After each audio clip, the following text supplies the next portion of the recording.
So have you ever wondered what is the best belt to use for concealed carry? Well, stick around and I'll describe some of the key aspects of what you're looking for in several belt designs and their pros and cons. Don't forget to hit the like and the subscribe button. Hello, and today we're going to talk about belts, particularly belts that you would use for concealed carry or other things similar. Now, when you're looking at concealed carry belts, there's a few key aspects that you want to keep in mind. With concealed carry, the best advantage that you want to have is having a belt that secures your firearm and keeps it secure without moving around, without sagging. The problem that you have with it, a lot of belts, is they just don't hold up, and so your handgun will shift or it'll sag, and that's not a good thing. So should you ever get in a situation where you need to go for your handgun, you want it right there or right where you can grab it every time, whether it's behind the back, on the hip, or wherever. It's got to be consistent, and that's a key aspect of it. So when you're looking at a belt, you want something that fits that needs, that holds those items securely. Here I've got several belts, all the way from your basic standard leather. This belt would be used for your common day use. Most people have belts very similar to this. It's just a standard leather belt. It's, fairly solid. It's a decent quality belt. It works okay for carrying a concealed weapon. The problem is it's not super sturdy and not really good. One thing keep in mind, if you look at law enforcement who carry firearms every day as well as other equipment, what kind of equipment do they have? If they're using the Sam Brown belt, the leather one, it's nice and thick and it's solid and it's sturdy. It holds their equipment close and consistently. Some of the more modern, the nylon ones are the same thing. They're very stiff, very sturdy, and they hold the equipment closely. So this belt here, while decent, is not as good as what you would want. It works, but it's got its drawbacks. This one here is another one. It's somewhat similar. It's a little fancier. It's got the leather back, got a little bit of a nylon front to give it some design. For this one, it's the same type of deal. It works okay, but it's not optimal. Another drawback with these belts that you'll see is the notches on them are typically approximately an inch apart. So if you get in, so your waist, let's say instead of being 34, it's 34 and a half. Well, you're 34 is a little bit too tight, 35 is a little bit too loose, and you kind of have those problems. So that's kind of a drawback with those belts. This one here is another belt that some people seem to like, similar to this. This one's actually an old Scout belt that, it's actually also somewhat similar to the Army issue belts that we used to have years ago, not so much anymore. This one, I definitely don't recommend. It's too soft, too loose, too flexible, and it just won't hold up. Here I have it's not an Army issue one, but it's one that a lot of soldiers have gone to. They like them. It's got the sturdy buckle. It just loops in it. It's got the Velcro on it to keep it. This one is fairly sturdy. It's still somewhat flexible, but it's wide and it will work fairly well for it. The advantage here, you can adjust it so it sits snug on you and allows you to keep your firearm safe and secure. Another belt that I've used, and I really like this one. I use this with law enforcement. It's one that's commonly used that you'll put on under your belt or your equipment belt because it doesn't have a buckle to dig into your belly or anything. So a lot of them will use this on their pants, then put on their equipment belt over it. I started using this all the time because I found out traveling with the military a lot, going through the TSA security checks, I don't have to take my belt off. Then you're fighting to keep your pants up, they're sagging or something like that. I can just leave it on and sail right on through security. Worked really well. It's a Velcro system. It's got the Velcro on the inside and the hook on the outside. It works really well because you can adjust it for the right snug fit. It's also sturdy and fairly well, solid, so it'll hold your handgun or your concealed carry weapon quite nicely that way. Those are pretty good. The drawback on these is the Velcro wears out. Over time it'll wear out, and I've got 3 or 4 of them floating around that the Velcro's pretty much wore out on. So that's one there. Now there's a couple of them that I've found more recently.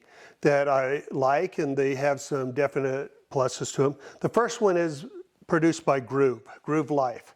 It's a really nice belt. It's a nylon one, and it's somewhat flexible. It stretches a little bit, works out really nice, and you can adjust it. It allows you to adjust on the back, has the hook on it, and with this you can adjust it to any waist size. And when you're adjusting it, it takes a little bit to get it so it's just right, so you got it there, but once you got it in, it's good to go. I do like the buckle because it's a magnetic and a hook, so it's real easy to do. You don't have to fight with it, and it just hooks and it's solid. It's not going to come on it unless you actually push it off. And you got the magnets with the hooks on it, and it's really nice. They've got different designs in the buckle. This one's got kind of a wood design. Really nice belt. I enjoy it. Works well. But the problem there again for me, it's a little bit soft. It doesn't quite hold it quite as snugly, as solidly as other belts do. But it's better than most of these other belts that you're going to have that way. The belt that I do like, that I use more often now, is this one. It's produced by Core, and it's one that's adjustable. Nice thing, it's got a kind of a ratchet, so you've got the notches on the inside here. Nice thing about this, these are about a 1/4 inch spacing. So as you hook it in, you can adjust and get right close to it, and it works pretty good. It's also a very stiff and solid belt, very much like the law enforcement ones, but this one's actually even more stiffer. So once you get it on, it fits well, it holds everything well, it'll carry the weight quite nicely. It does have the catch underneath here. Took me a little bit to figure it out, to get used to it, but once you get to it, it's real easy. It's underneath. You just hook on it and it comes right apart. On the back, it does have, once you get the buckle, it has a couple of screws to screw in, and then you got your latch here that holds it in. Then you put the screws in. It uses a small hex wrench, which they do send one with you. Now the belt, when you get it, is actually quite large, and if you look on the back, it's got markings about every inch or so to allow you to mark it and cut it off. Now you can use some sturdy scissors for it. What I recommend is what my medic in the Army called the penny cutters. EMTs, paramedics, medical personnel have them. They're those little shears that'll cut through anything. I've got a set of those. It cuts it off real nice. Then you take a cigarette lighter or a match or something, kind of cinch the nylon ends, and that way it doesn't risk coming up frayed. Stick it in here, secure it, and you're good to go. Now, one thing I highly recommend on this, don't get too aggressive in trimming it off.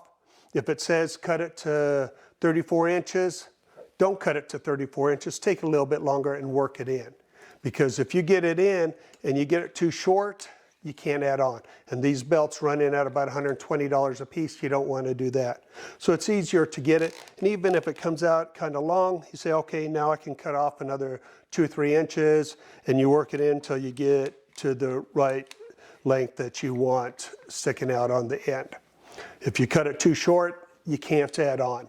If you cut it long, you can always trim off a little bit. But do it incrementally, do it slowly until you got it just right. And like I said, I use it all the time. Now, one other thing I like about this belt is it comes in various designs, to include a straight leather one. So you have the straight leather look, like on this one. You can get these belts in that. The advantage on that is you have kind of the gray man scenario, that if you don't want to stand out or look different, it looks normal like a regular belt. If you wear one of these or one like this one, or even the Groove, or this one, you kind of stand out as being different, can draw attention to you that you might be military or former military or paramilitary or law enforcement or something like that. If you get the Core with the leather look, looks like a standard business belt. You get the different designs on your buckles. You can look like a regular guy. You can wear it with your business suits and everything's fine. It's not that noticeable. And like I said, it's sturdy. It holds your firearm secure and snug without it sagging, without it flexing around or anything like that. Great belt. And this is the one I recommend. I mean, any of them will work for you. Everyone's body types are a little bit different, so some people the groove might work better, others maybe this one or the military ones, whichever. Just try it out, see what you like, but keep in mind, whatever belt you use, you want to make sure it holds your firearms safe and secure and snug. It doesn't slip around, it doesn't sag on you, and anything that way. All right, thanks for listening. Please hit the like button and the subscribe button to keep getting videos as they come out, and we'll see you next time.